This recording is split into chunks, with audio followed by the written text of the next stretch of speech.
She gave her husband an elbow poke as they went back to looking out at the water. He was nice. Not all New Yorkers are rude and nasty. Carolee, he was a tourist, just like us. He's probably from Toledo or somewhere. But he smiled when he said it. It was more fun to yank her chain than to admit he was having a pretty good time. I'm gonna ask him. Steve only shook his head as his wife walked over to chat up the picture taker. It was so Carolee. She could, and did, talk to anyone, anywhere about anything. When she came back, she offered Steve a smug smile. He's from Maryland, but, she added with a quick finger jab, he's lived in New York for almost 10 years.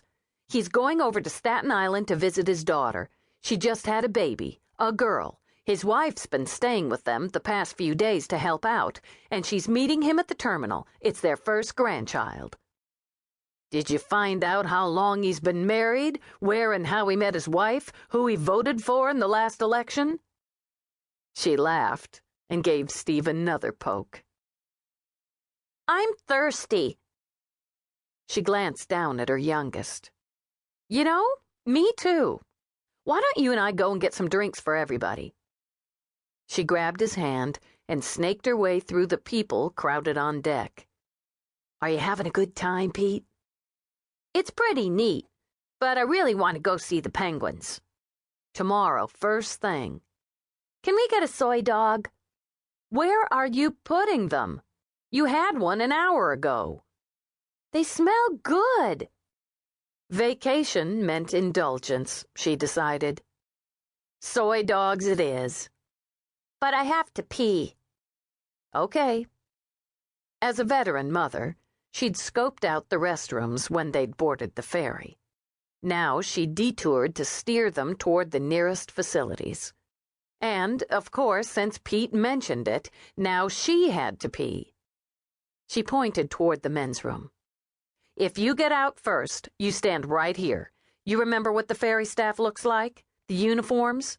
If you need help, go right to one of them. Mom, I'm just gonna pee. Well, me too. You wait for me here if you get out first. She watched him go in, knowing full well he rolled his eyes the minute his back was to her. It amused her as she turned toward the women's room and saw the out-of-order sign. Shoot. She weighed her options.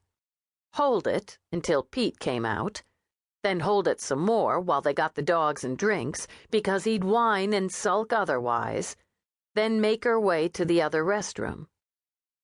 Or maybe she could just peek in. Surely not all the stalls were out of order. She only needed one. She pushed open the door, hurried in. She didn't want to leave Pete alone for long. She made the turn at the line of sinks, her mind on getting the provisions and squeezing back to the rail to watch Staten Island come into view. She stopped dead, her limbs frozen in shock. Blood, she thought. Could only think, so much blood. The woman on the floor seemed bathed in it. The man standing over the body held a still dripping knife in one hand and a stunner in the other. I'm sorry, he said. And, to her shocked mind, sounded sincere.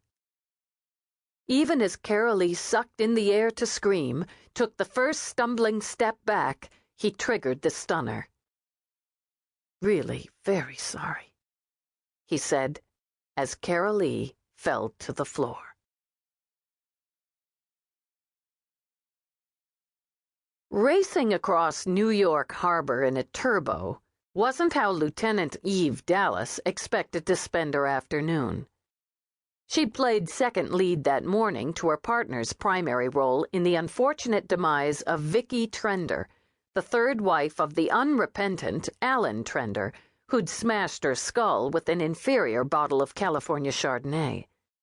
According to the new widower, it wasn't accurate to say he'd bashed her brains out when she simply hadn't had any brains to begin.